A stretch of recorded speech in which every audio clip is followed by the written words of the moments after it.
মাগুরায় ধর্ষণে গুরুতর আহত ৮ বছরের শিশুটিকে ঢাকা মেডিকেল কলেজ হাসপাতাল থেকে সিএমএইচে স্থানান্তর করা হয়েছে।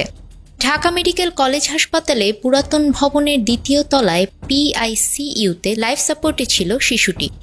শনিবার বিকেলে ঢামেকের চিকিৎসক ডাক্তার অমিত এ তথ্য জানিয়েছেন।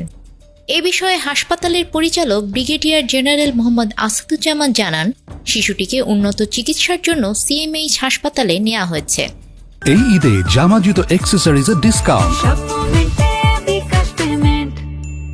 এর আগে শিশুটির অবস্থা খুবই সংকটাপন্ন জানিয়ে এই চিকিৎসক বলেন, শিশুটির যৌনাঙ্গে আঘাত রয়েছে, তবে গলায় আঘাত বেশি। তার চিকিৎসায় ৪ সদস্যের মেডিকেল বোর্ড গঠন করা হয়েছে।